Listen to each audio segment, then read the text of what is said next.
Hello, Book Two. We're back with another Desert Island Books, and today we are expanding our remit of we're having two castaways together. This is the Bookish Bryants, and Yeah. Hello. hi, and tell us about yourself and your channel. Well, we've apparently had a really bad day considering we're cast away on a desert island. So we're the Bookish Bryants. We've been together for 17 years. As a couple, yeah. Well, yeah, we've been together for 17 years, Yeah. married for 7. That's it. That's all I know about us. Yeah, we lived in sin for about 10 years of that. So but yeah, our channel, we've had it going for 2.5 years. Well, you know what? It's pretty Almost damn 3 close years. to 3 years, actually. We started in We started March January? Mystery Madness. Yeah, but I think we started in January. Okay. But then March Mystery Madness was our first event, and we read everything. I mean, well, I read everything. She reads. Don't make me punch you. She about 3 things, but that's all right. We're Hey. different. We're different, and we get along really well because of that. So, never mind. Strange enough. Yeah. Stop right there. You're doing so well. I think it would take a surgeon to be able to separate you on two different islands. So I figured we'll have you together. So instead of 8 books, you've chosen 5 each, so 10. But you've each chosen a music or a record and a luxury item each. So who wants to go first? And I guess we can alternate back and forth for the books. So who wants to go first? I'll go first. I ain't scared. Okay, so I'm going to show you the first one because it's kind of sort of cheating, but not really.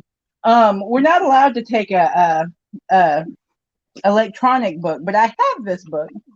I just don't have it on me, and I have no idea where it's gone to. It's a collection of poems by Robert Frost. Okay, yeah. If you know me at all, you know I adore Robert Frost, and I think it's because I actually can understand his poetry.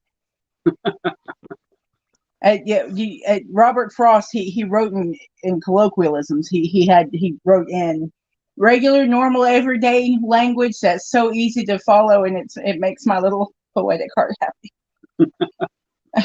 What's your favorite poem by him? My favorite poem by him is "Stopping by Woods on a Snowy Evening," followed closely by "Two Roads." What is it? The Road Not Taken, Is it the road? Is it the Road Less Traveled? Road Not Taken, I think, but it's 2 roads diverge in a yellow wood, and yada yada. So where did you first discover him? How old were you? And was it love at first sight for Robert? For Bob? I first discovered him in high school. I had a English teacher who, for some reason, everybody hated and I absolutely adored. And he introduced me to Robert Frost, and he said, "I think you'll like this poet." And the first thing I ever read by him was "Stopping by Woods on a Snowy Evening," and I loved how the poem, it actually makes you feel what he's feeling. It creates an entire scene for you, and I'm here for it. I love everything about that poem. And I haven't come across a poem by him yet that I didn't like. So yeah, he's my kind of poet. He's still got that discipline going on where they're actually well laid out, plotted poems, but they're easy to understand and they're accessible to anyone, which makes me happy. Yeah, I feel the same with him. Yeah, and my discovery of him was at high school as well. We did a poetry class. We had Robert Frost, which I still like. We had one poem by John Clare. I still love John Clare. We had Tennyson. I love Tennyson, and we had Byron. And I still love them all. You know, like what is it? The Ozymandias. You know, that's a fabulous poem. But that's getting away from the other one. But yeah, it's amazing how somebody like that, you know, introducing you to things that still become a lifelong love, and that's fabulous. Well, you were talking about Alfred Lord Tennyson. The same teacher introduced me to the Lady of Shalott. Wait, I could live on that poem too. Yeah, I know you love that one. Which will come into play later. Yeah. Anyway. Okay. Yeah, your book. All right, my first one is probably the most popular book chosen on this series, but it is The Complete Sherlock Holmes. This has all the novels, all the short stories, everything that has to do with Sherlock Holmes that Doyle wrote. And I love these things. I mean, some are better than others, sure, but I love all four of the novels. Like, I think my favorite would probably be the first one I ever read, and that was The Sign of Four, which might even, is that the shortest of the novels?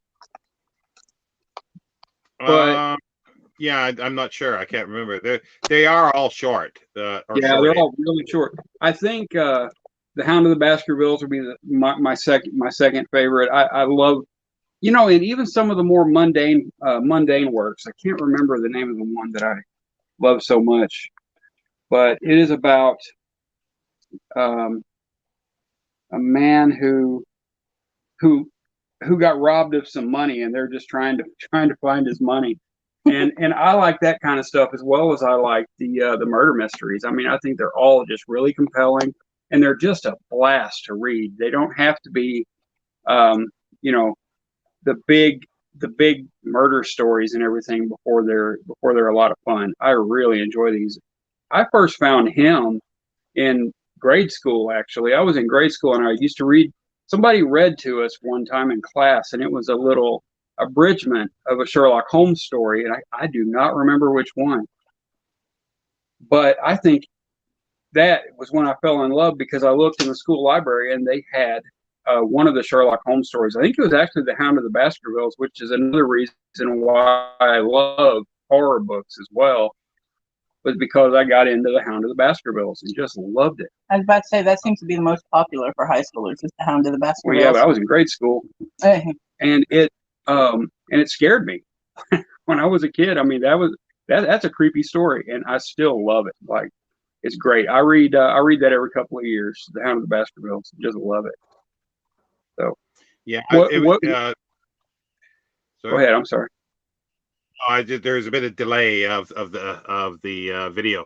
No, I was going to say that. Yeah, I feel the exact same way, and I reread him all the time, and I can't get enough of it. It's like, but I was rationing him. He was one of two writers that I would ration, that I never wanted to read everything, so I wouldn't have anything new to read by him. But when I moved to England, I didn't have access to any books, and the only thing I could get out of the library was an omnibus of the novels and the complete short story. So I read them all and reread everything. But I was angry at myself because I'd have nothing new to read of Sherlock Holmes. But rereading is just as fun.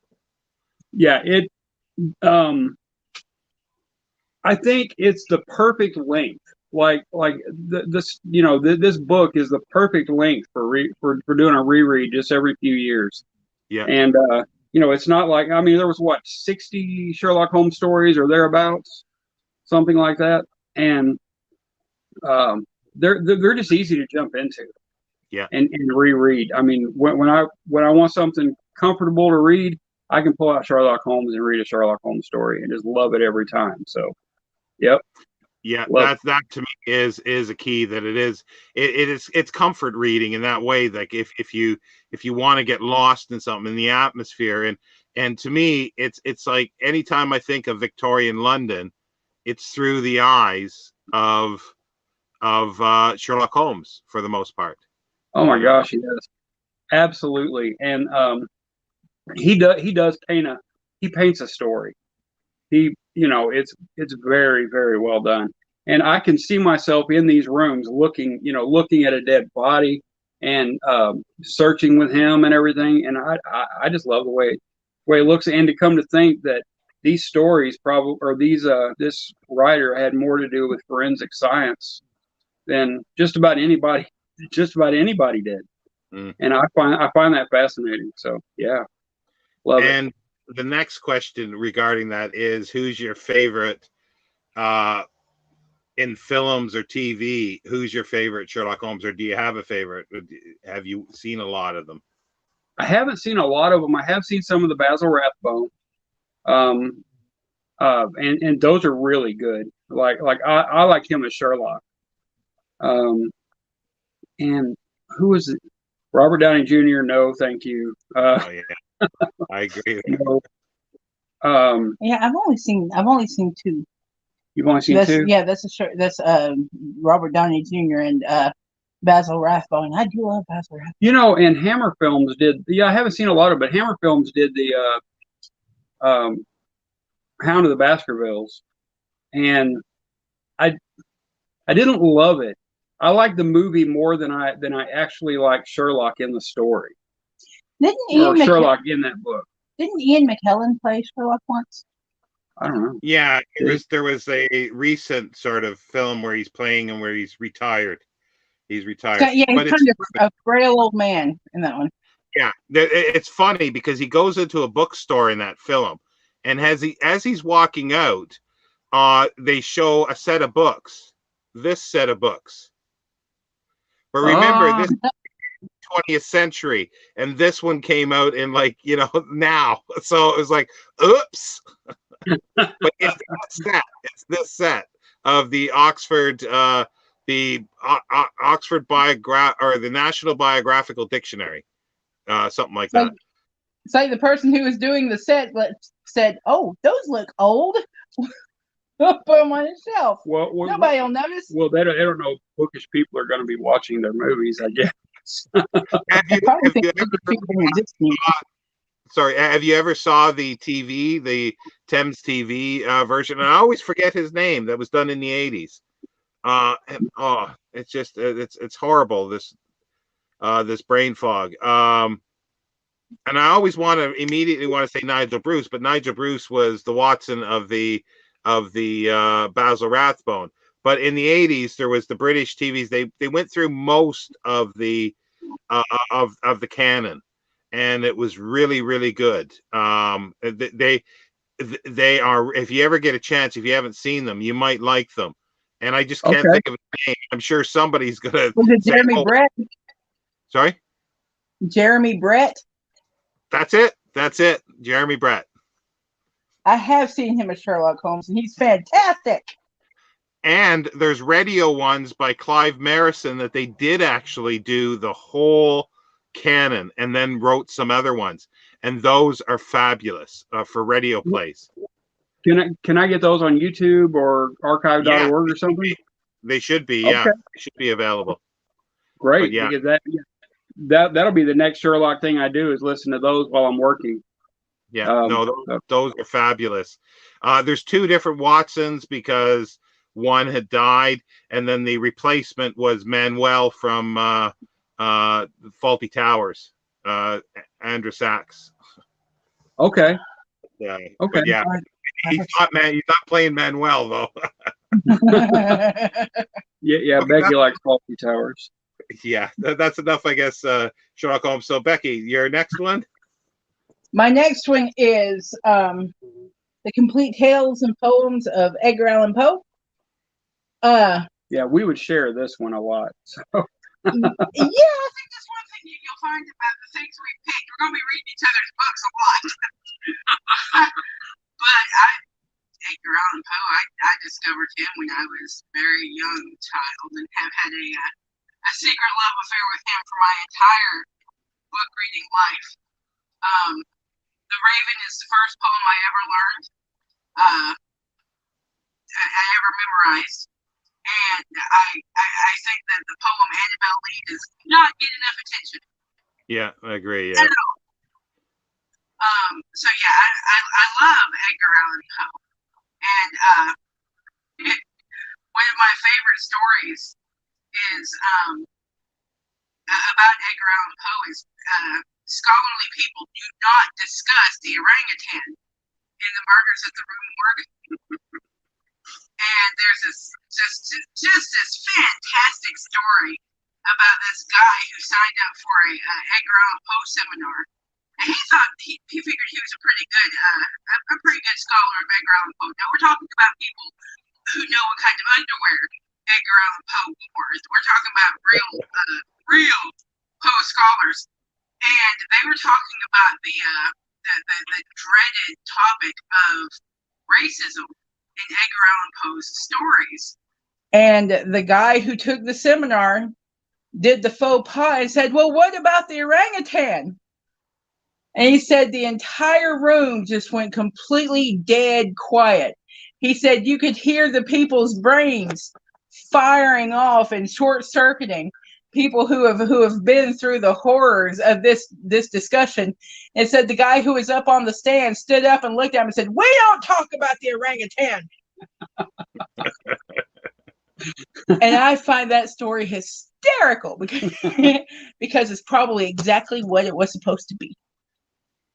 Yeah. Yeah, he's the other author that I was talking about that I was rationing, and I've succeeded. I still have purposely not read everything by Edgar Allan Poe. That's cool. Yeah. One of my favorites is Some Words with a Mummy. I haven't read that. I've read most of that book, so I probably have, but I need to I need to dig that one back out. I don't remember the story. It's short. It's fabulous. That's all I'll say. Yeah. I have to say something about Poe because I had that book picked out and then Becky took it from me. So, but Poe, I remember the first time I read Poe and it creeped me out. I was young again. I was about 13 or 14, and I read The Black Cat, which I still think is one of Poe's creepier stories. And it doesn't get the attention it should, I think. That the telltale part. But the part where he hits his wife with an axe is just kind of horrifying. And I'll never forget that. It was the first time a book had ever given me a nightmare. A story had ever given me a nightmare was over that story. So, yeah. Did you ever see? Oh God, why do I start a sentence and I can't remember the actor's name that played M? That was in M. Peter Lorre. Yeah, Peter Lorre's portrayal in The Black Cat. It is fabulous. Yeah, I haven't seen that in years. Let's see, who else is in that? It's got somebody else famous in it too. A lot of them have the Vincent Price because they're the sort of budget ones that were made in the 60s, but they're fabulous. The whole Poe cycle are just fabulous films. Yeah. The Mask of the Red Death is my favorite out of all those films. It's so good. The atmosphere is amazing in that movie. And I think it's one of Vincent Price's best acting roles. I love it. I don't think it's that one. There's one with Boris Karloff and Boris Karloff and Bela Lugosi have one, which is that is just warped. It really has nothing to do with the story, but it is just warped. The women in the it's just warped. Yeah, it's another one I've seen, but I can't remember because it's been so long. But yeah, cool. Fabulous. But in a different way. Yeah, sure. All right. Your turn. My turn?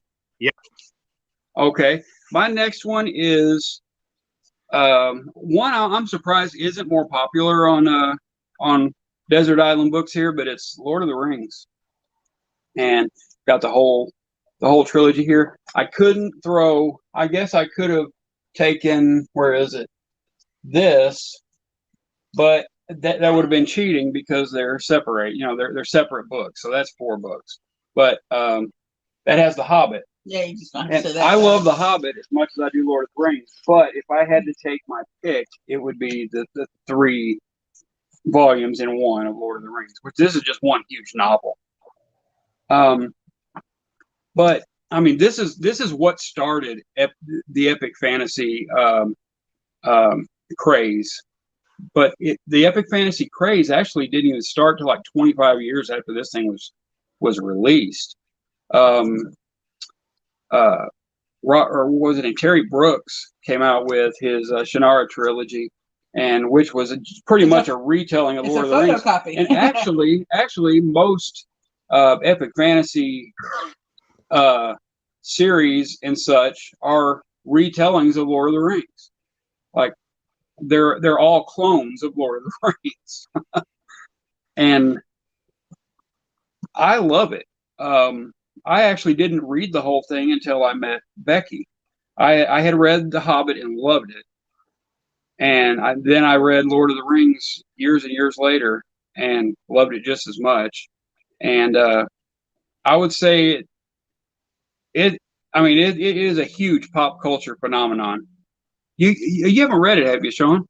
No, I haven't. And that's the thing. I've been Mark and I have been Mark at Book Time with Elvis and I have been bullied into it by our subscribers to read The Hobbit in December and then sometime in the new year to read Lord of the Rings, which is fine. I want to do that anyway. I do want to read it. So, but yeah. We've been bullied into it.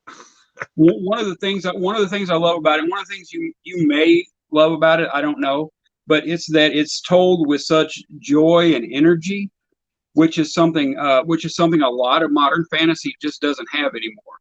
It dropped that all away in just for darkness.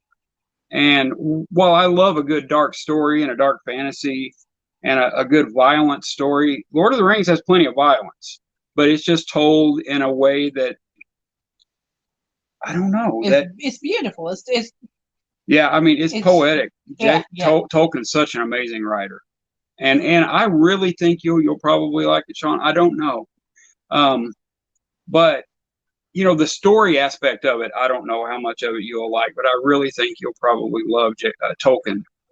Well, I know that there's a lot of there's digressions into sort of the history of things throughout it. And I know a lot of people don't like those digressions, but I think, though, I anticipate those are, if I don't like anything else, I'll like those. Those digressions. Because I do like digressions in a book sometimes, and it depends on how they're done. And we've got another one that comes up of yours that has that too, but we'll wait for that.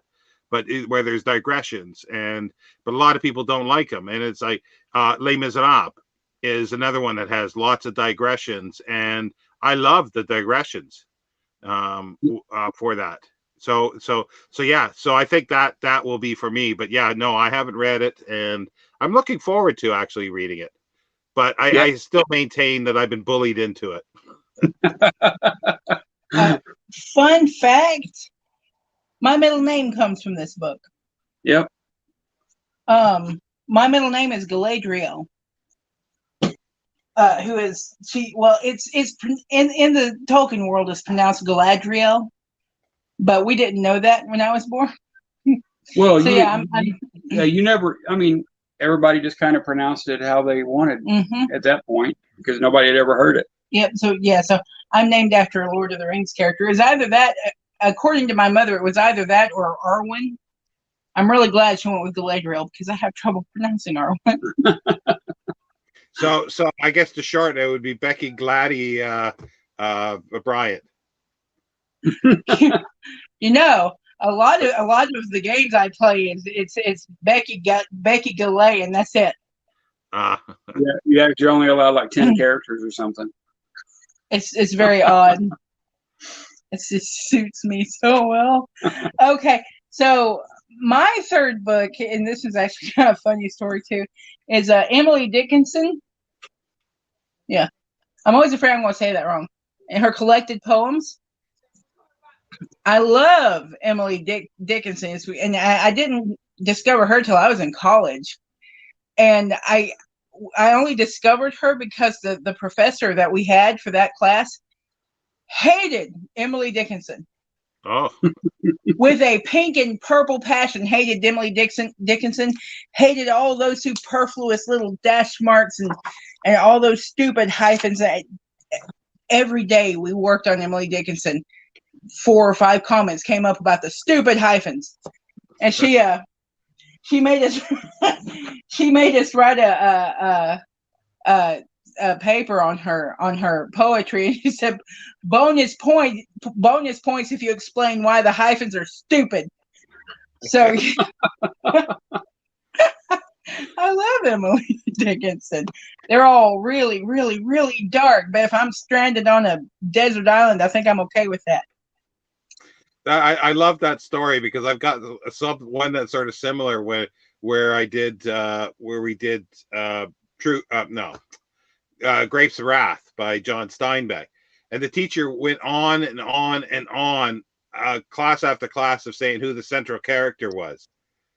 So everybody's scribbling down notes, and then at the end he goes, write an essay on who you think is the central character.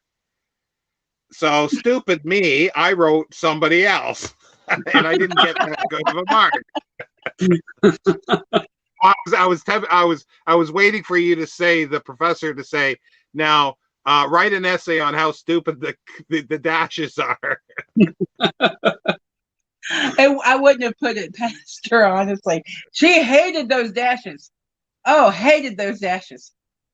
I find it funny. What that's all about. Well, Becky hates who is it's not T.S. Eliot. It's well, you hate T.S. Eliot too, but who's the other male poet that you really didn't like? What's his name? It's not Walden. No, not the guy who wrote Walden. I can't remember his name. I know who you're talking about. Walt Whitman. Because you Walt said W. Whitman. Yeah, she's not a Walt Whitman fan. I am, but she is not. That's so wordy. I like that, all that stuff. The stuff that I don't like are the beat poets. That's the stuff that I can't stomach. But Emily Dickinson, I really love. I just haven't read enough of it, and like, to me, she's one of the best American poets. I think. Well, she used hyphens as another form of punctuation. That's all it is. She used them as a true visual space. Instead of putting nothing there, she put the hyphen there to make sure you took the time to stop and put the space between the phrases. And my teacher did not like that, because space is a space. If you need a space, put a space. It's just poetic style. It is. Yeah, and awesome. I think that kind of thing can add character. It adds flavor, and I don't know. I find it cool. I like to think that half of her poetry was tongue in cheek. Like, she wrote these really dark poems. Some of them were about like being buried alive. I like to think she wrote these really dark poems and gave them to somebody to read this and said, "Here, read this." Yeah. Well, that's the thing, because like you do think like the general consensus is that she was very depressive and all this kind of stuff because of the poetry she wrote. Just because somebody writes dark poetry or dark thoughts doesn't mean that they're in that mind frame. I know that for a fact, but they aren't all like Poe. Yeah. But she did have I'd like to read. Have you ever read a biography of her? Because I haven't. I haven't. And I need to, because I'd like to find out if she was as dark and dismal as her poetry is. I don't think so. Yeah, I think she knew what she was writing. Yeah, but it would be interesting to know. So. Mm-hmm. Yeah, that would be interesting. I need to. But you can look at it the other way too. You have somebody like Vincent van Gogh, who was obviously a depressive person, and everything. But look at the flourish that he painted with. I mean, he painted with so much energy, and he was out there with his depression and his mental health and all this, but he didn't paint that way. Mr. Man needed a therapist and maybe a good medication regimen. Yeah. Well, John Clare, he had what they figure now is a mental illness, but he would have flashes of time where he would just write and write and write, and like, he wasn't writing drivel, even it was just coming directly out of him, and not rewritten. It was still quality stuff, I think. But that's everybody's taste. But I know a lot of people don't like him. But he's probably, if not the favorite poet of mine, one of my favorite poets. And like, if you like Robert Frost, you might like John Clare. If you haven't read him before, you might like him, because it's very sort of pastoral as well, talking about the countryside and things like that. But then there's other layers of meaning within it. What are some of his more famous poems? I Am is one of them. Is probably the famous one. And just well, yeah, a long poem that it's not that famous, but I think it's one of the best things I've ever read. It's called The Parish. It's like 2,200 lines or something like that. 2,200 lines. Yeah. Wow. Right. So that's 2,200 lines. How many pages would that be? It's not that big. It's like 80 or 100 pages or something like that. It's not a huge thing, but it's a longer poem. And it's I think it's sustained. It's never was published because he would have probably been killed by his overlords. Oh. I think that reminds me of Dante. It's just that poetry. It is interesting, but I love poetry, and I keep getting into it occasionally, and then coming out of it, like reading. And I have hundreds and hundreds of poetry books, and not everybody that I really love, but I love picking it up and reading bits out of it, because even poets that I may not think are the greatest poets still occasionally have some good lines, and then I discover ones that I really like Saint Vincent Millay. I always get her name wrong. Saint Vincent Millay. Edna Saint Vincent Millay. Yeah. Okay. I have read something. Was she British? No, she was an American, writing in the teens and 20s. Maybe I haven't read the 20th century, I should say. Doesn't sound familiar at all. Okay. Not to me, no. Well, the name sounds familiar to me, so I was sure I'd read something. Maybe I haven't. No, her stuff's really good. But yeah, so now I think we're now with you, Scott, or Yep. My next one, this is a book I've loved for many, many years, and I have a cool story about how I came onto this book. But it's Dune, by Frank Herbert. Is this the Barnes and Noble edition? Yeah. No, this is. Oh, isn't it? Ace it's books. Ace. Believe it or not. Yeah, believe it or not. I actually got this for my birthday a few years ago. From my mother-in-law got it for me for my birthday. She knows I love Dune, and this is my favorite science fiction novel of all time. Probably my second favorite novel of all time. Surpassed by one we'll talk about here in a little bit. But the way I came about this book, I read a magazine called Inquest. I was into Magic the Gathering and stuff back in my early 20s, 25 years ago or so, when I first started getting into the game. It was I got into the game in 1995. No. But I got into the game in 1995, and I bought a magazine called Inquest, and it talked about it. At times, it would talk about science fiction and fantasy books. Well, there was an article in there called "The 100 Books You Must Read, 100 Speculative Fiction Books You Must Read Before You Die."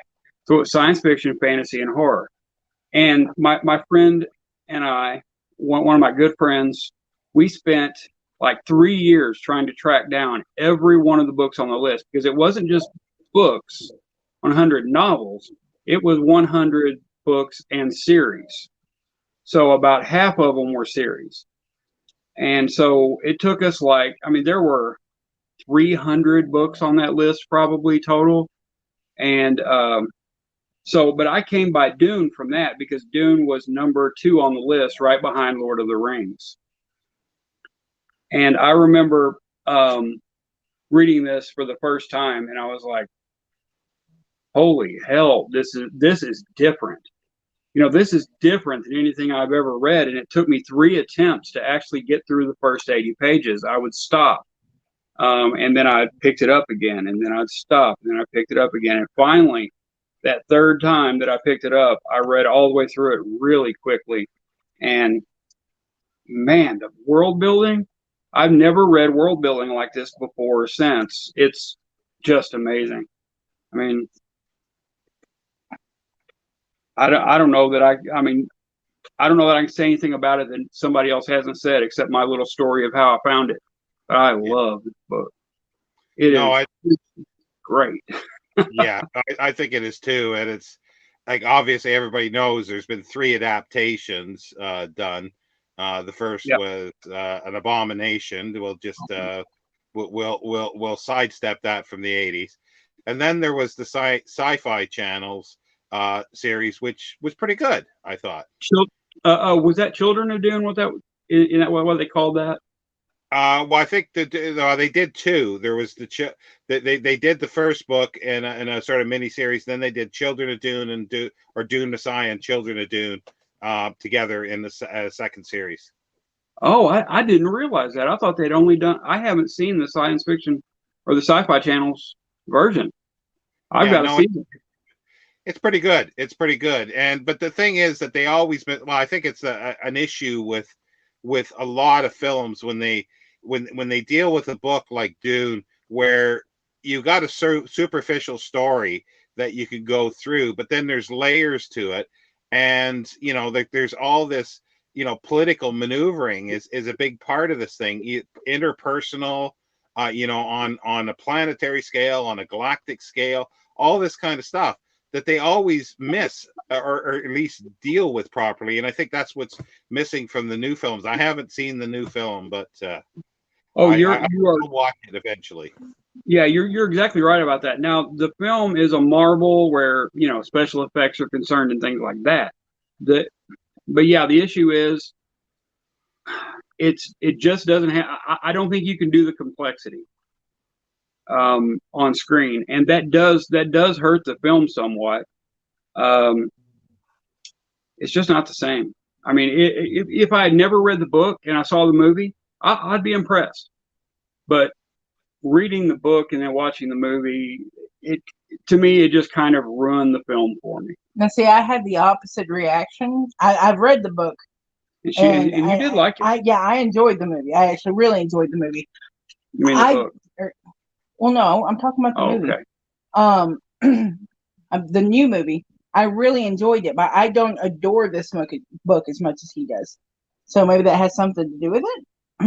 Yeah, Becky likes science fiction, but she's not passionate about it like I am. She tries. You do try, and I do try to keep an open mind. But yeah, Dune is complex. Dune has complexity. That's for sure. But I think anybody could come to this book and could read it without issues. I mean, if people think that understanding is the problem, it's not hard to understand. Not at all. The writing is clear. The writing is concise. It's just, there's a lot to read between the lines if you don't have to enjoy it. Well, I would have normally said that, but I've kind of changed my mind of that kind of thing, that I think anybody could read certain things, because it came up, I think when we did the what was it, March horror one, or when did we do May horror mayhem? Horror mayhem, yeah. When we did that, a lot of booktubers seemed to decide. Well, they decided to read Oscar Wilde's A Picture of Dorian Gray. And see, to me, that's always been a book that I would say to somebody, it's very simple. It's a very simple book to read. It's very easy to read. But there were booktubers saying they couldn't get through it. It was too difficult to read for them. And I'm going, and then so I asked questions to some of them, and I got answers. And it's like, and I have no doubt they're not lying. They had difficulty with the language. And I kind of wonder if it's because of maybe the stuff they've read before, the stuff before, like it's like if you read a certain type and just all new stuff, maybe anything that has a little more complexity in language is going to throw them at the beginning. They're going to have to work at it. See, I didn't think that. I just sort of assume people. I've read things like this because I talked to somebody else and they said, well, they read it when they were 14 at school, and they had no problem reading it. But they're a little older than some of these other people, so I kind of wonder if so I no longer think that a book is easy for somebody to read based on that, because that was a bit of a revelation to me, and I was shocked, and it's like, I don't know, I'd like to just offhand say it's the Harry Potter effect, but I don't know, because Harry Potter is like, a lot of people don't graduate from that kind of stuff. Like, they're in their 40s now, or getting into their 40s. They've never read anything else other than that level of stuff. So obviously reading something else that's a little more complicated can be daunting to them. But I don't know if that's the case. And I'm sure a lot of people are going to start screaming in the comments about that. Yeah, I don't know. I thought that was a really simple story as well. A really simply written story as well. Which? The Dorian Gray? Yes. Oscar Wilde had a way of writing. A lot of his work had it had a very different cadence to it. And actually, is it okay if we move on to my next one? Oh, I don't know. No, I was just I just wanted to say that that I think sometimes things aren't maybe for some people as easy as it should be, or you would think. Yeah, well, I mean, everyone is different with a different background, and I've noticed that something that like films that are easy for me to watch. Like I love what's the name, Tarkovsky films, and I don't find them hard to understand, but a lot of people just find that stuff really hard to watch. And so yeah, I guess I do get it. We all have different backgrounds, and some people can read what she's talking about next, but I do have a little bit of trouble with it sometimes. Well, what I was going to say is, this would be my next one. It'd be the complete works of William Shakespeare. And what a lot of people don't realize is William Shakespeare wrote in modern English. It's not English like we speak. It's not the way it's not the way we talk to each other, but it's still modern English. And most people don't realize that, because William Shakespeare, he's hard to follow for like the first 8 or 9, 10 pages of any of his plays or works or stories. They're kind of hard to follow. It's because you have to acclimate to the language that he's using, because it's not colloquial language. And it's the same with Oscar Wilde. He wrote in a very, very flowery, genteel manner, and it takes 2 or 3 chapters or 9 or 10 pages of his story to get acclimated to the language he's using. And a lot of people go into the picture of Dorian Gray not realizing that they're going to have to get acclimated, especially if they don't read a lot of works like that. But people who have read who've had a steady diet of like William Shakespeare and Jane Austen, they don't have as much trouble. Yeah. So yeah, but moving to where I am here, this isn't pretense. I promise. I'm not trying to be pretentious by choosing poets and famous playwrights. I actually absolutely adore William Shakespeare. In high school we were taken on a field trip to a place called the Shakespeare Tavern in downtown Atlanta.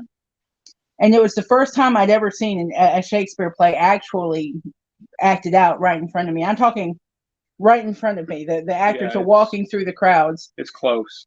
And I was absolutely mesmerized by the language and the action and how the actors took this old method of speaking and made it completely understandable. And so even though it was Shakespeare text. Yeah, it was 100% following the lines. They even made Hamlet enjoyable, and I didn't think that was possible. So I take it Hamlet's not your favorite play then. It's like 4 hours of whining. It's my favorite of Shakespeare. He is the most whiny hero of any story I've ever read in my entire life. He's asking what your favorite is. My favorite play? 12th Night or What You Will. Okay. Mine is Macbeth. I love Macbeth. Yeah.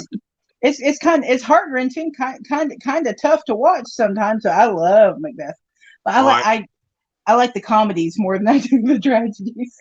Well, I love Orson Welles' version of it that he did. It's just visually stunning. In the 50s, it's just fabulous. But yeah, I think one of the reasons, like I've said this every time this comes up, but it was like I changed schools, but I took when I quit school for a while and then I went back, so I had to catch up on English levels of English. So I did something like grade 10, I think it was, in the normal school year, and we did Macbeth. And then I did summer school. We did Macbeth. And then I went to summer school for that was grade 11. Grade 12, guess what we did for Shakespeare in grade 12? Macbeth. Nice. Yeah, they made me read Romeo and Juliet all through high school. You know, I'm still mad about that. Are you a fan of Akira Kurosawa? Sean? Yeah, I do like his stuff. Like the samurai. Yeah. Yeah. My favorite Kurosawa movie is a version of Shakespeare, and it's Throne of Blood. It's a version of Macbeth. Yeah, it's a version of Macbeth, and that is just a fantastic movie. And of course, it's Toshiro Mifune. Yeah, Toshiro Mifune and all the normal cast members for a Kurosawa movie.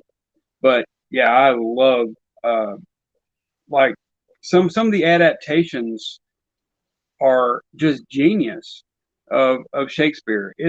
I don't know how. I mean, now the Hollywood versions of the Shakespeare plays over the last 30 or 40 years, in my opinion, have just been travesties, just awful. Oh no, the very best ones are the ones made for TV. Yeah, the BBC ones were so good in the 80s. Like, you know, they were amazing because you get comedy actors doing amazing acting, you know, Shakespearean acting, and those are fabulous. Yeah, although I do love the I don't think it was made for TV. 12th Night or What You Will. No, it wasn't. No, it was actually the big one. That's kind of the exception to the rule because it's amazing. It's the one with Ben Kingsley and Helena Bonham Carter and Toby Smith and Toby Smith was so good in that movie. and what's his name? So he plays Sir Aguecheek. I do not know. Richard E. Grant. I love him.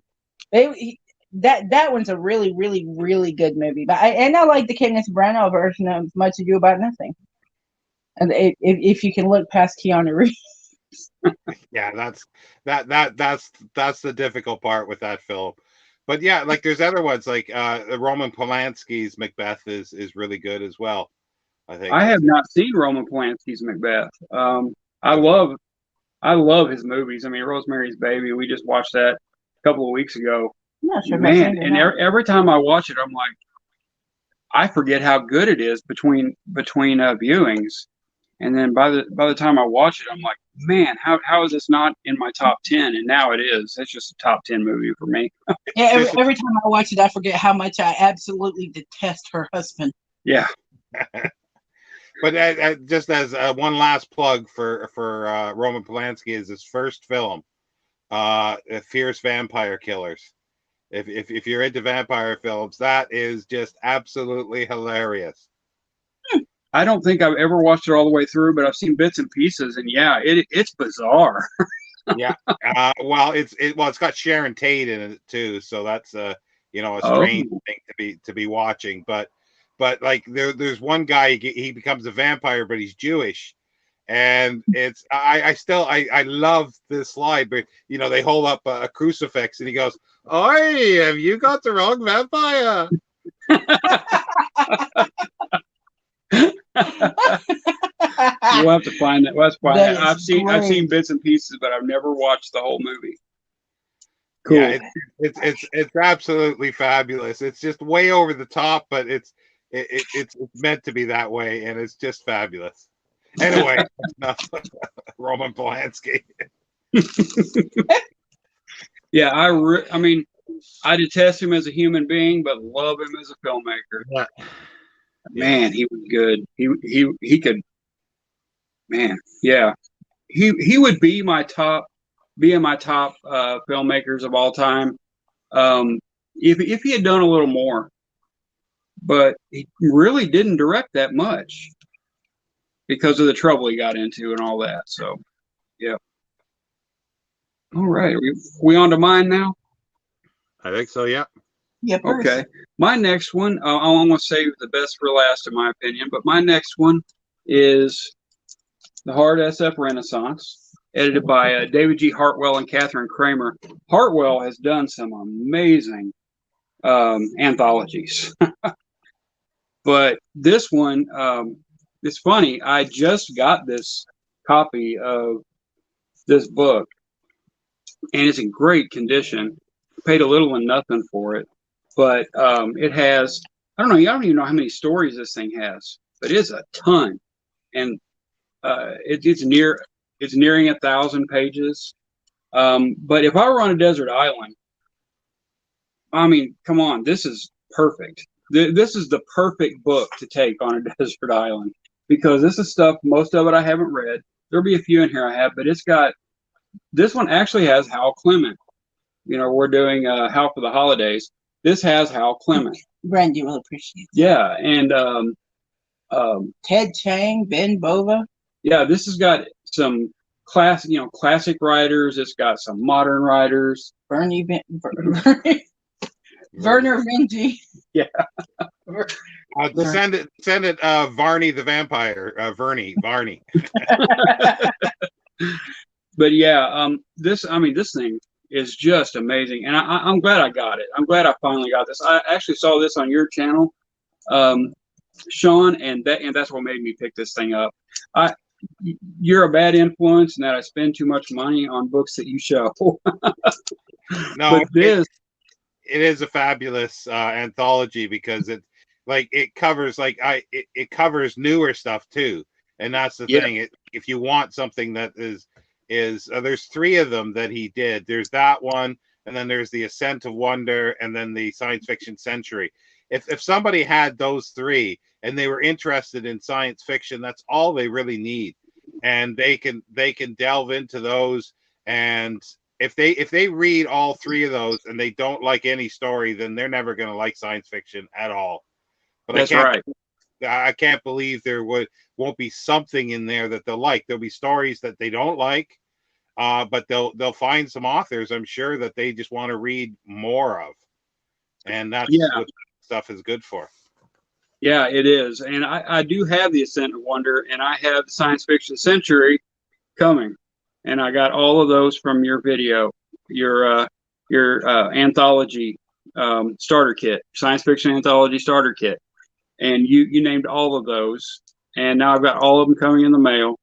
But luckily you can get these things for not that much money, which surprises me when you look at this thing. I mean, how is this not, $25 used? But it's not. I mean, you can get them in great condition for $10 or less. Unless you're in the UK, then, or elsewhere in the world, then pay, usury fees for the shipping. Yeah. Didn't you say a lot? Well, U.S. eBay, some of the shipping would be like 30 to 40 pounds, right? or more than that sometimes. There's some for a paperback. I remember seeing a paperback that, yeah, I would stretch to maybe 10 pounds for it because it's in perfect condition. It's an old one.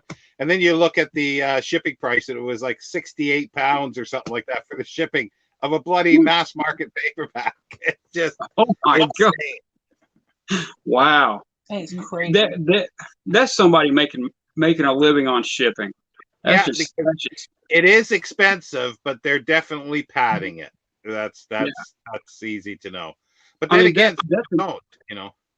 I mean, that's an extra 25 pounds probably that they're adding on top of the price. More than that, I think. But then you get other things like, you know, I've gotten some, like, you know, sending cheaper, but yeah, anthologies. But yeah, I don't know if anybody, maybe I'll link that video in the description if people are interested in that.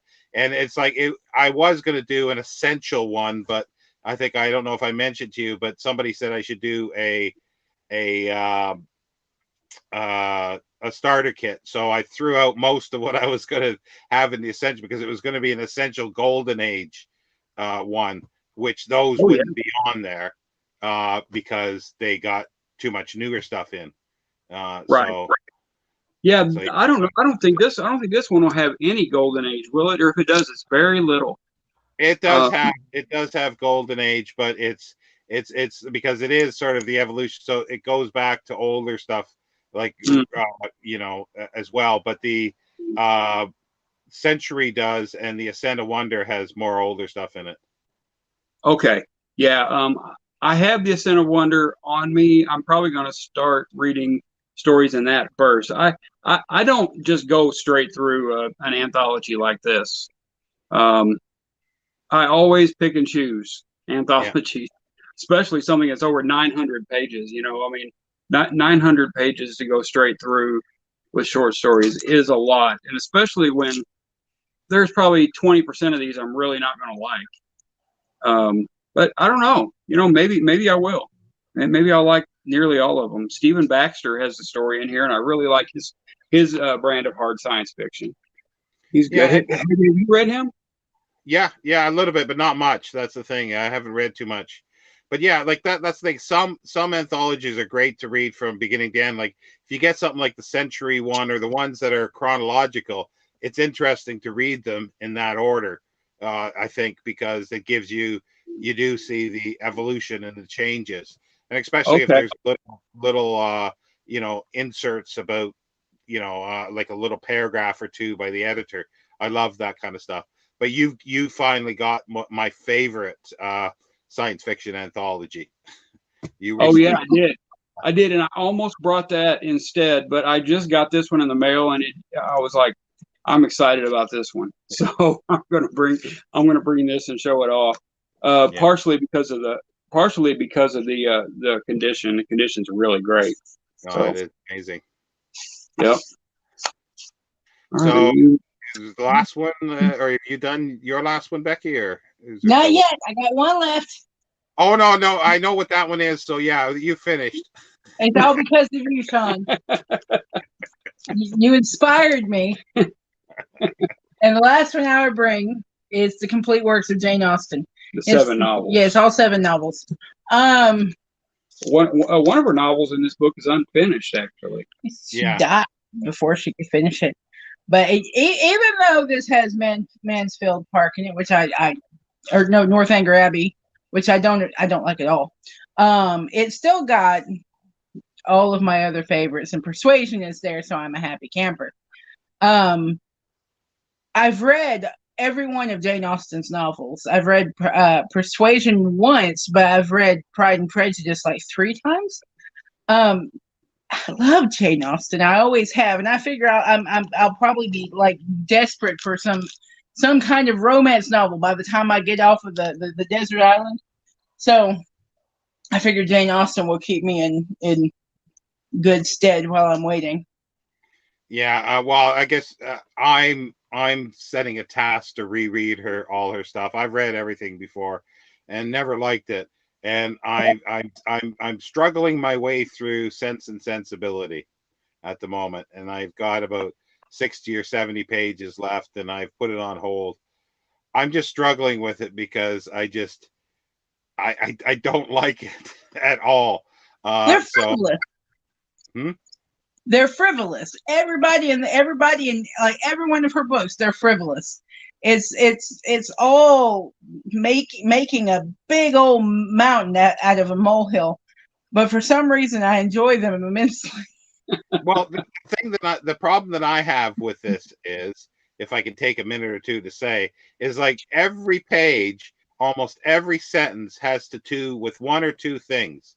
It's about maneuvering to get a wife or a husband, and talking about how somebody looks and how much money they will bring to it, and nothing else. They don't go to the toilet. They don't do anything else. They're apparently at dances, but they don't dance. And there's characters that should be there and never referenced again. It's just page after page of this.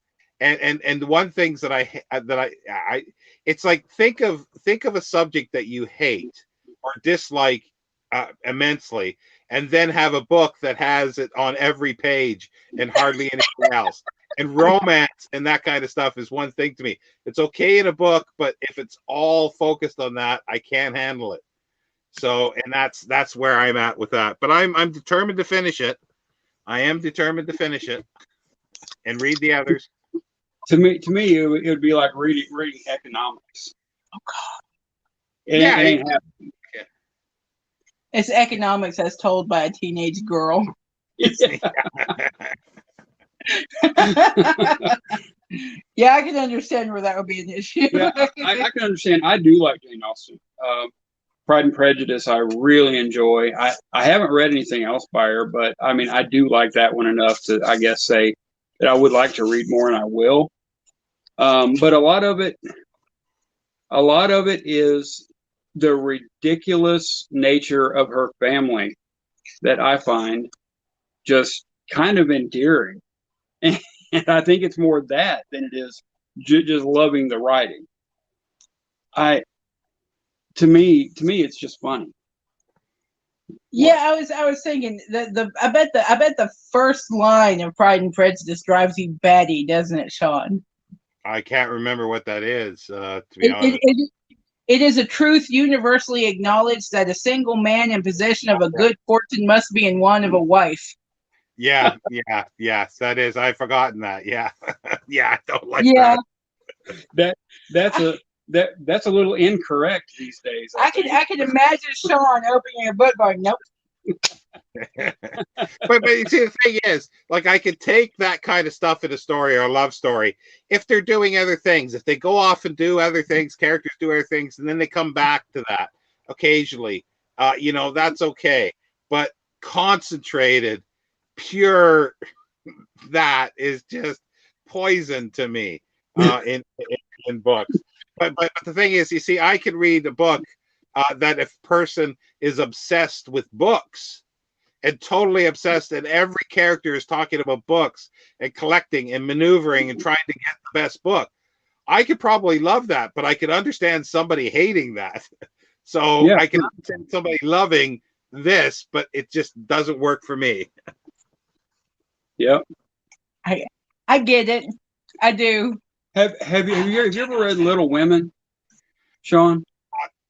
I have, but it's just I didn't like it, and I always thought it was. I always thought they were for, well, or have I read it all? I may not have ever read it all. I always thought it was a chick's book, a girl's book. I always thought it was a girl's book. I know it's not. I know now it's not, but I always thought of it as that. So I go, well, why do I want to read a girl's book? When I was in my teens or whatever.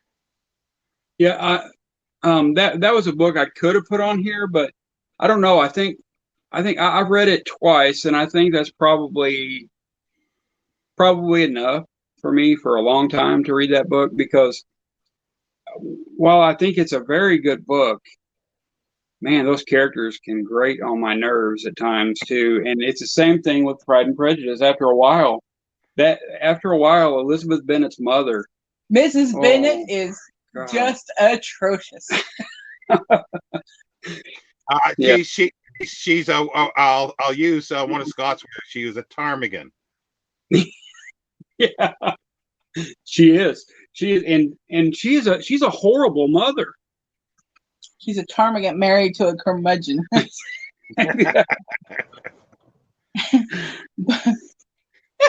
Now that we've trashed Jane Austen, I feel much better about this. I can admit to the fact that some of her stuff needs to be trashed. I still love it. All right, go ahead and show it. All right.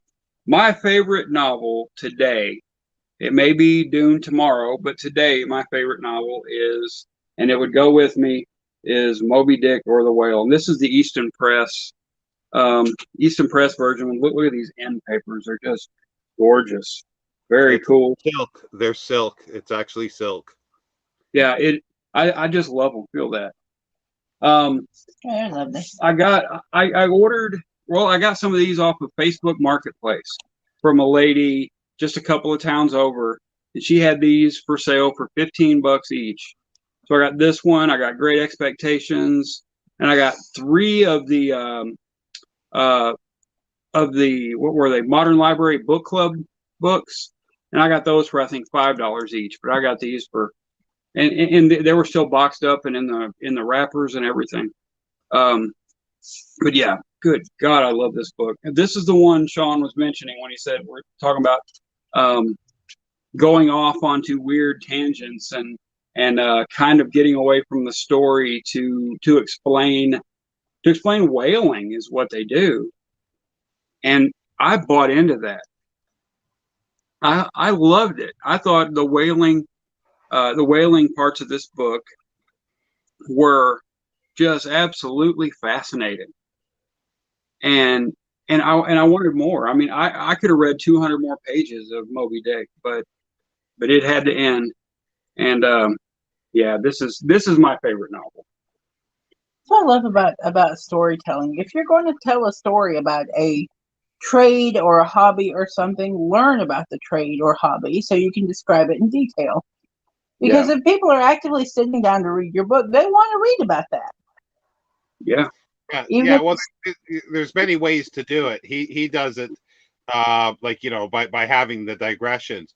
But have you read, and this is something that I haven't read yet, I wanted to read, I read that, buddy read that with somebody else, and then we were going to read actually Arthur Gordon Pym of Nantucket as well, and as a companion sort of to it. I never got around to it, but I do want to read that definitely, because I always have Edgar over my shoulder here to keep me on the straight and narrow to do read it in the short term. So yeah, this is a book I read just 3 years ago, or no, I was still in the office 5 years ago maybe, yeah. And I was still going to the office, and I'd come home at night and pick up Moby Dick and read a few chapters, and they're really short chapters. This book has very short, kind of abrupt ending chapters sometimes, and then it'll go into just the whaling scenes. And I thought at first I didn't know what to think. I thought it was bizarre, and this is, I mean, don't anybody fool you. This story's weird.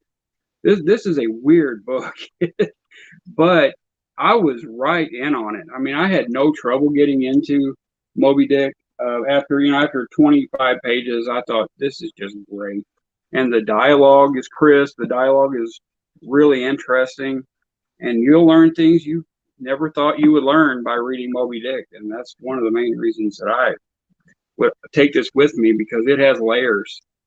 And yeah, I love some of the scenes in it. We were talking before, and my favorite scene is with he's self-described and is described as a cannibal, and Quay, I guess is his name. But he winds up, everybody respects him because he's so good at what he does, and he saves a sailor, or more than once.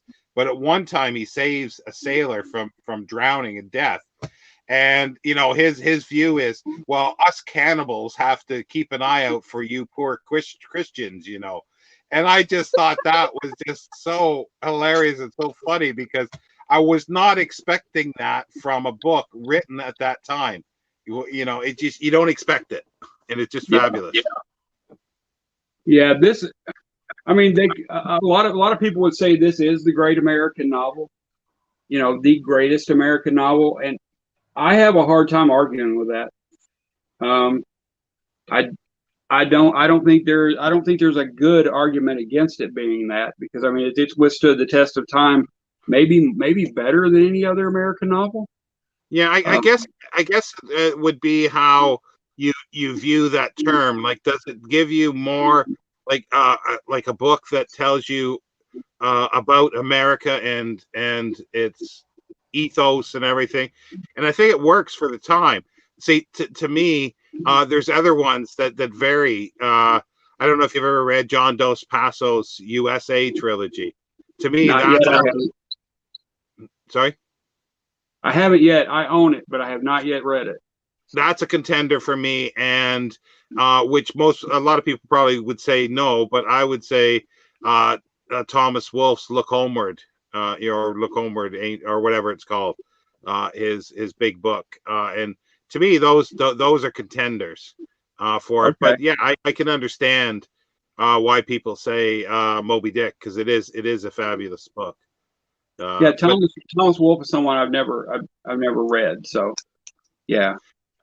And definitely what Becky was saying about the language, it does take a little time to get used to his language. Like he will at times spend pages describing something, or he can, that happens a few seconds. Yeah, yeah, for sure. Yeah, the butchering of whales is something that they talk about in this, and one of the things I do like about the way that he talked about it, even though it made me feel dirty and almost feel like I stank when I finished the chapter, was when they were in the room with these whales and he's describing the smells and everything as they butcher the whale, and the oil that's all over the deck, and man, it just made me feel dirty. But well, think of like when Quake, like he jumps into the, he gets right inside and he falls down into this rotting corpse. Oh, yeah, reminds me a little bit of that. Was it something Street Station? Perdido Street Station. Perdido Street Station. The descriptions in that book will make you feel dirty.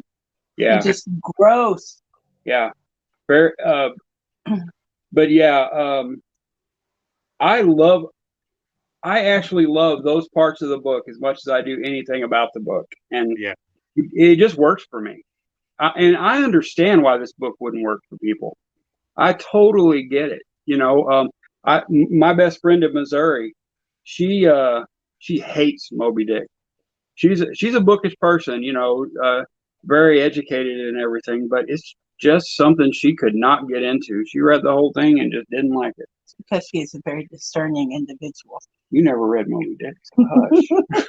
Well, I have a friend too that she can't stand it. Like one of her favorite books is Anna Karenina. So it's like, if you want like a long book, it's like, so it's nothing to do with the length of it or anything like that, or the complexity of it. It's just, you can understand people just don't like the subject matter or the way it's handled. But yeah. I do, and a lot of people do. Yeah. This is a book I'll probably read 5 more times before I die, hopefully, something like that. I'll probably be reading it again in the next couple of years, I'm sure. Yeah, I love it. So we're on to music now. You each have, well, I guess I can describe one of them as music, but we'll get to that in a moment. We'll start with Becky's. So the CD the album I chose. She has this CD, but again, along with that Robert Frost book, we could not. Plastic thing. Yeah, there we go. We could not find it. I don't keep CDs so she's gonna show it on her phone. It's The Mask in the Mirror by Lorena McKinnon. I'm just covering your face. She's a Canadian artist. Sings a lot of New Age, Celtic music, that kind of thing, and she's wonderful. Yeah, she's very good. We saw her in concert 15 years ago, probably. Yeah, it's been about that. First time I ever heard her was in Helen, Georgia, which is a great little town way up in North Georgia. It actually looks like a Swiss town. Bavarian town. It's beautiful up there, but I walked into this little gift shop and her music was playing over the speakers, and I fell in instant love and have listened to her music ever since.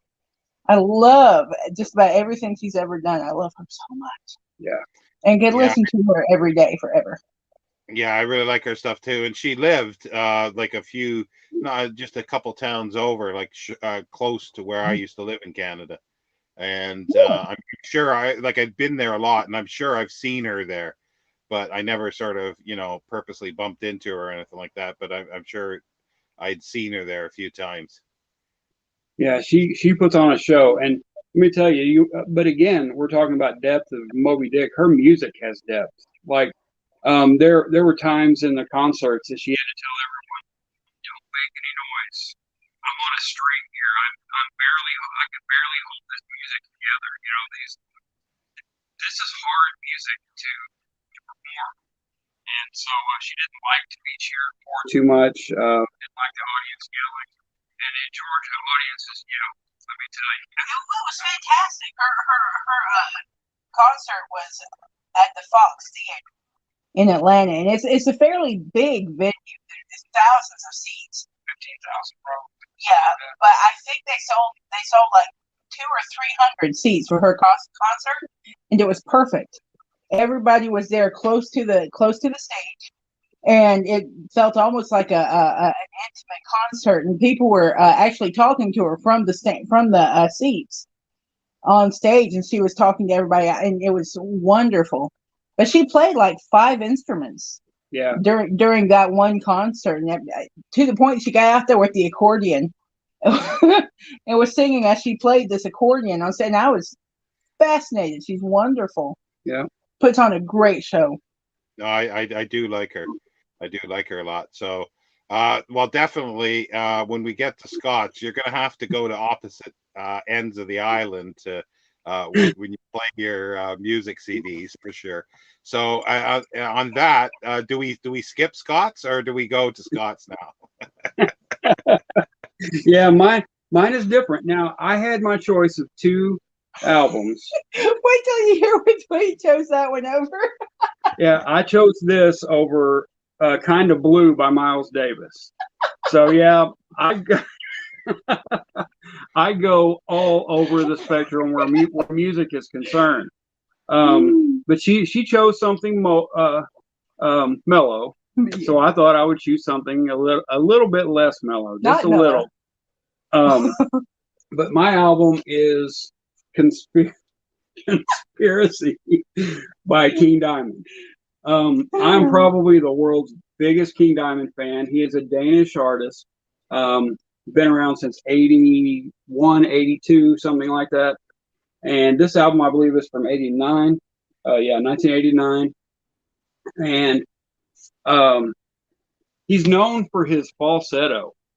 That's what's interesting about King Diamond and what makes him different. But what's so interesting about this album and his falsetto is he gets higher than anybody I have ever heard do heavy metal music. He's higher than I can. But he has a lot of songs that are actually kind of catchy, does he not? Yes, he does. Hold it a minute. When you say higher, are you talking about vocally or? Yeah, vocally. Okay, I didn't by that. But yeah, there's like 3 slashes on the back of that. What are you talking about? It's slash. Oh, they yeah. look like slash. Yeah, she's saying all 3 of these look like Slash, his bandmates. Well, they do. But yeah, Actually, I mean, I'm a huge metalhead, but I go all over the spectrum where music is concerned. It's just I've always come back to metal, and it's funny. Metal works for me like Ritalin works for someone with ADHD. It mellows me out. It calms me down. When I get in a bad mood, I listen to it, and then I'm in a good mood. And it's the same. But sometimes I'm in the mood for Miles Davis. You know, I'm in the mood for jazz, or sometimes I'm in the mood for Lorena McKennitt, which that don't happen as much anymore. It used to, though. And I listen to heavy metal as light as, well, I don't know. I mean, I'll listen to Van Halen, and then I'll go up to Cannibal Corpse, and I listen to everything in between except 80s hair music, hair metal. I just don't like it. But yeah, my album is this one. Draw the line at 80s hair metal. Yeah, I do draw the line at 80s hair metal. It was just excess. I mean, it was a celebration of excess, and it just not to be confused with in excess. I'm so sorry. You're just poking the bear there. but it's funny. I like a lot of that music. I mean, I can listen to 80s new wave just fine. But man, once it went over into the 80s hair metal or glam rock, whatever, you know, not for me. I didn't like it when it was out. I like hair metal. But yeah, but we're going to see this guy in concert next. This guy is 70 years old, pretty much, King Diamond, and we're going to see him in concert doing the same kind of music next year. So in 2023. But he hasn't missed a beat. I mean, he's been doing this like what, 40, 50 years? Well, since 1981, so 41 years. God. And but the funny thing is, he's one of the nice guys in metal music, and that's one of the reasons I think I like the guy so much. He's never been an asshole to anybody, and I just like that, you know. And he loves his fans. So now we got luxury items. So my luxury item is laying on the floor behind me, and I'm afraid I'd have to prod him out of the floor with a 2x4 to get him up here. My luxury item will be Link, our little Boston my Terrier. puppy. Yeah, I can't go to a desert island without Link.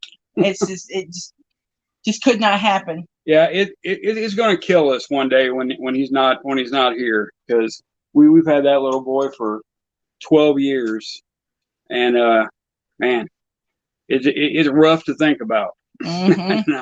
Not having that little boy. So, but he would be with us on the desert island, because again, we don't go anywhere without him. So wherever we got stranded from, he would be there probably. But yeah, he wouldn't get left behind, would he? No. So you take him to work as well, don't you? You take him to work as well. Yeah. Mm-hmm. Yep, every day. He's pretty much, he's with me 24 hours a day. Like we're with both of us now because we work together. Yeah, we work together, so now he's with both of us 24 hours a day. That's what I mean. Like the people may not realize that you live together, you read together, you travel together, you do videos together, you work together. Yeah. We enjoy it. You know, it's funny. It's funny. The minute we met each other, which was 17 years ago, mm-hmm. 2 months ago, 17 years ago, 2 months ago, we just it just felt right to be together and to not be apart. Mm-hmm. She went on vacation without me one time, and I went with my mother. I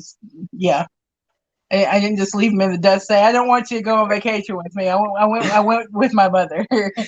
and we actually vowed we wouldn't do that anymore.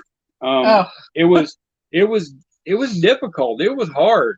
But yeah, that's the longest we've ever not been around each other, like 7 days. We actually enjoy each other's company. We're together just just about every waking and not waking moment. So it for some reason we never get tired. He's put up with me for 17 years. I don't know how he's done it. Even with the heavy metal. Even with the heavy, he's converted me on some. Well, she converted me on some music too. I mean, Lorena McKenna's not somebody I ever would have listened to before I met her. So yeah. I mean that's the great thing about it is, yeah, we may be around each other a lot, but it doesn't ever seem unhealthy. We have very, very differing tastes.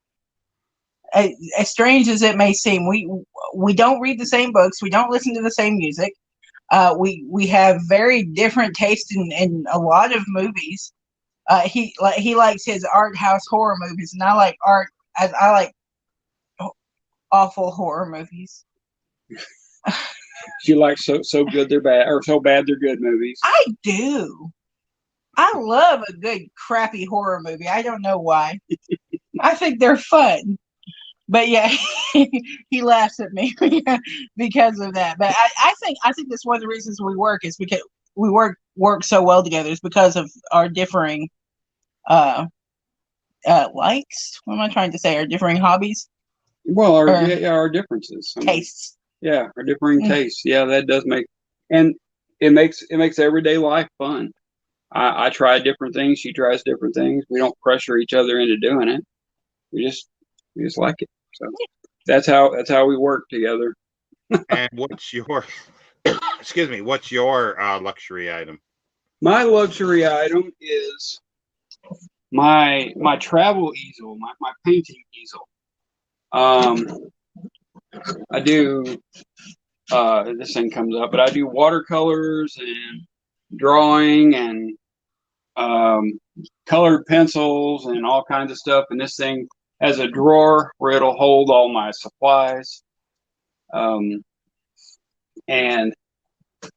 I wouldn't want to be without it, if I ended up on a desert island, because finding a place to draw and paint would be difficult.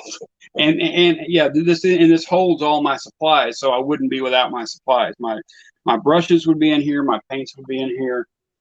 My drawing surface, my paper, all that would be in there. Yeah, I was just thinking Link should be happy that he won out over my craft bag. Yeah. And that could use as a mini raft as well. At least Link can sit on it. Do you have any of your paintings to hand there, or any of the drawings? I sure don't. I wish I did. I should have thought of that before, but anyway. Yeah, I didn't even think about it. I have to show them on the channel one day. Well, when I do something new, I'll just show it. Mm-hmm. Yeah, that'll be fun. Mm-hmm. But yeah, I'm getting ready to start to do a lot more watercolors and stuff. So yeah. So tell us about what you're doing at the moment, because this will be coming out in about 9 days. So we'll still be doing November. And so what is happening in November on your channel, and what's coming up? Sorry about that. Link just got up and walked in there and hit the charger cord. All right, so right now we've got New Worlds November happening, which is we're hoping it's going to be an annual event. This is our second time doing it, but it is a celebration of science fiction, especially the short form science fiction, novels 250 pages or less, and short stories and novellas, and we're having a blast with New Worlds November. Sure are. We have a ton of co-hosts among BookTube, yourself included. Yeah. And I think this year is going even better than it did last year. Mm-hmm. Like, it seems like it's going smooth. Everybody seems to be having a great time. It seemed like by this time last year we already had people falling off of science fiction and everything, and it doesn't seem to be happening this year. Everybody, and I think the Voxer group has got a lot to do with that. It's because they keep telling dirty jokes in there. I have no idea what you're talking about. I bet you don't. I'm learning some great jokes. Thank you. That's talking about jokes. We were at your live today with Mark, and that was hilarious. There was nothing bad about that. Yeah, I was listening. I remember somebody was talking about me chucking a crystal ball at someone. Yeah. And all I could think was, do you know how much those things cost? I might chuck a candle at somebody. Seance candles are easy to come by. So what else do you have coming up? Is there anything sort of in the short term that you'll be doing? Well, we're going to be doing I'm doing a lot of buddy reads next month. And he's doing How for the Holidays. I'm also doing How for the Holidays with Brandy, and I will be doing some videos on that. Man, Hal Clement is somebody I really think I'm going to enjoy. Are you enjoying what you're reading, Sean? Yeah. So far, it's all rereads of stuff, but I hope to get to some of his later novels that I haven't read. Yeah. I'm really enjoying the short stories that I've read, and they're different. They really are.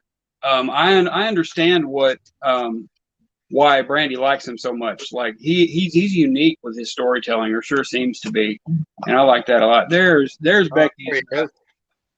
There's her luxury item. My luxury item for the desert island. It's just so luxury. So how like. But last year we did FFS, February Fantasy Stories. We haven't decided. I mean, if people start asking and saying, "Are you doing February Fantasy Stories again this year?" and they want to do it, then we may go ahead.